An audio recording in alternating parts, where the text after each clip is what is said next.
त्रिपाठी अभी आपने जो बातें कही, फिर मैं एक पॉइंट यहाँ बोल दीजिए देखिए, चंद्रमा की जो मूवमेंट है वो ज्वार भाटा आता है, इसमें कोई दो राय नहीं है, एक विजिबल फिनोमेना है, ठीक है। चंद्रमा की अपनी मूवमेंट है, वो ग्रेविटेशन के कारण ये सब कुछ होता है, लेकिन वो सिंस इटर्निटी चली आ रही है और टिल इटर्निटी चलती रही।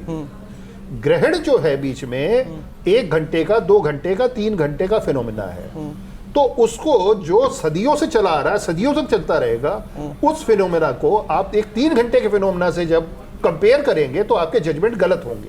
हो सकता है प्रोफेसर साहब, मैं ऐसा क्यों इसे 1 to 1 नहीं करेंगे, क्योंकि बहुत देखिए कि तस्वीर भी हम आपको दिखा रहे हैं ना, ये देखिए चंद्रग्रहण की तस्वीर है। अभी तो ज्योतिष विज्ञान ये कहता है कि चंद्रग्रहण नहीं देखना चाहिए, लेकिन टीवी के जरिए आप देख सकते हैं, इतना तो हम बोल देंगे। मैं अभी बाहर देख के आया। आप बाहर देख कर आए, आप तो खैर बिल्कुल आपने स्पष्ट ही कर दिया कि साइंस इसको नहीं मानता। एनीवेज देखिए साइंस क्या मानता नहीं मानता, लेकिन विज्ञान को आप इसके साथ भी जोड़ रहे हैं, जिसे हम ज्योतिष कहते हैं, ज्योतिष ज्ञान कहते हैं, गणना कहते हैं। त्रिपाठी जी, ये प्रश्न मेरा आपसे है। अभी आपने कहा अल्ट्रावायलेट ये वो, प्रोफेसर साहब ने सीधा कह दिया, क्योंकि साइंस रिसर्च बेस्ड होता है, उन्होंने कहा कि ये विकिरण अल्ट्रावायलेट रेज की जो कह रहे हैं आप, वो होता ही नहीं है चंद्रग्रहण में। सूर्य ग्रहण हो तो वो मान सकते हैं, चंद्रग्रहण में होता ही नहीं। लेकिन आप अगर ऐसे शब्द बार बार बोल रहे हैं तो इसका मतलब ये है कि लोगों के दिमाग में एक डर पैदा हो चांद को लेकर, और शायद फिर उसके बाद लोग विश्वास धर करें कि जो आप कह रहे हैं वो सही है। नहीं, देखिए डराना मेरा उद्देश्य नहीं है। मेरा अल्ट्रावायलेट रेज आ कहां से गया? साइंस तो नहीं बोल रहा ना। देखिए आपको सिंपल एक लाइन बता रहा हूं, मुझे नहीं, प्रोफेसर साहब को समझा दी, वो बोल रहे हैं अल्ट्रावायलेट रेज। अभिवादनशीलस्य नित्य वृद्धोपसेविना चत्वारि तस्य वर्धन्ते आयुर्विद्या यशो बलम।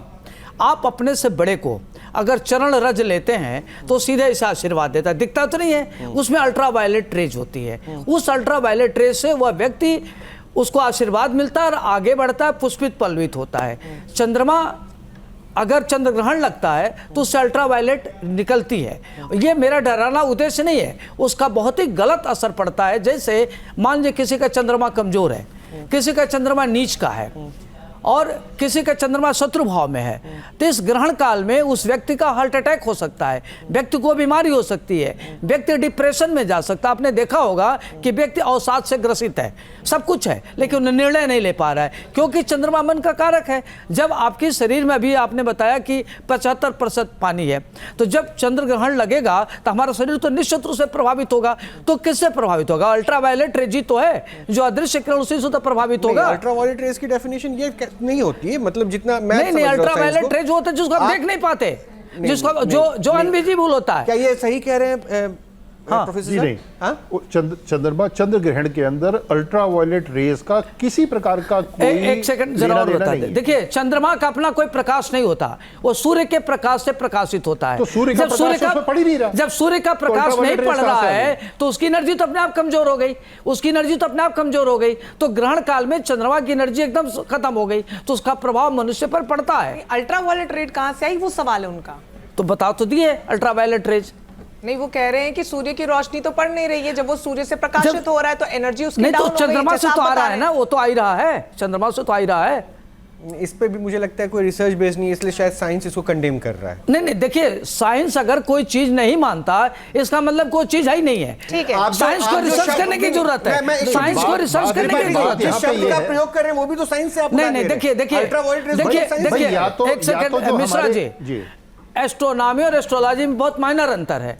एस्ट्रोनॉमी में ग्रहों के बारे में जाना जाता है और एस्ट्रोलॉजी में ग्रहों की स्थिति को देखते हुए भूत भविष्य वर्तमान की परिकल्पना की जाती है। एस्ट्रोलॉजी थोड़ा उससे एडवांस है, एस्ट्रोनॉमी उससे बहुत पीछे है, दोनों में अंतर है जी। ठीक है, एक सवाल ये भी है संजीव जी, आप इसे आप कुछ कहना चाह रहे हैं उसमें ऐड कर लीजिएगा। सवाल ये, अभी खाने पीने पे हमने इतना लंबा डिस्कशन किया, आप उसको लेके तर्क हमें मिले, लेकिन एक बड़ी बात ये भी कही जा रही है और कहीं आपने देखा होगा जो कंटेंट सामने आ रहा है चंद्रग्रहण को लेकर, कि बाहर तो इस दिन आपको बिल्कुल नहीं निकलना चाहिए। अगर आप बाहर निकलते हैं, बाहर का खाना नहीं खाना चाहिए, मतलब खाना तो खाना ही नहीं चाहिए, लेकिन कहते हैं कि बाहर का नहीं खाना चाहिए, मतलब बाहर का कुछ भी नहीं, नकारात्मकता अंदर आती है, नेगेटिव एनर्जी आप लेकर साथ में आते हैं, तो आप सब भी तो बाहर निकल गए।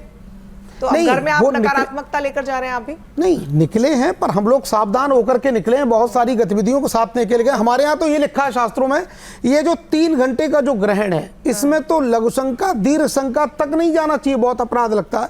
अब लोग नहीं मानते। कैसी सावधानी आपने बरती, बताइए दर्शकों को। ज्योतिष जो है विज्ञान को मान के चल रहा है, साथ में लेके चल रहा है, पर विज्ञान जो है ज्योतिष को लेके नहीं चल रहा है। भाई गीता में भगवान ने कहा है अर्जुन से कि जन्म कर्म च मे दिव्यम एवं यो वेत्ति तत्वतः त्यक्त्वा देहम पुनर्जन्म नहीं तिमामेति सोर्जन। अर्जुन मेरे जन्म कर्म दिव्य है, मेरे जन्म कर्म को कोई विज्ञान या कोई दुनियादारी कोई जान नहीं सकता है, औकात नहीं रखता है। लेकिन सुनिए, ज्योतिष जानता है। ज्योतिषामयनम साक्षात त्यज ज्ञान मतीन्द्रियम प्रणीतो भवतायेन पुमान वेद पराभवम। जब नामकरण भगवान का करने को श्री गर्गाचार्य जी आए तो उनके लिए कहा ज्योतिष के अयन है, ज्योतिष साक्षात वेदों का चक्षु है, नेत्र है, और ज्योतिष के द्वारा भगवान के जन्म नक्षत्र को जाना गया। भगवान का चंद्रमा उच्च चुका है ये जाना गया क्योंकि रोहिणी नक्षत्र में जन्म है।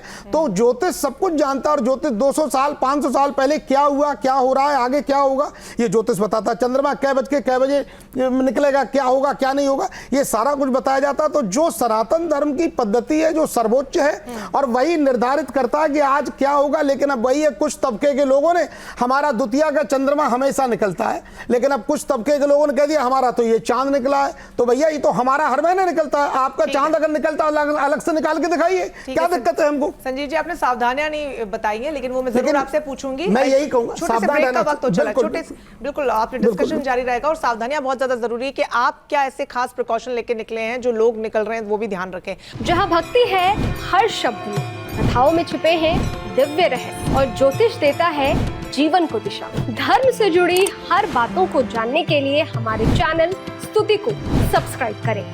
चैनल पर जाने के लिए इस लिंक पर क्लिक करें।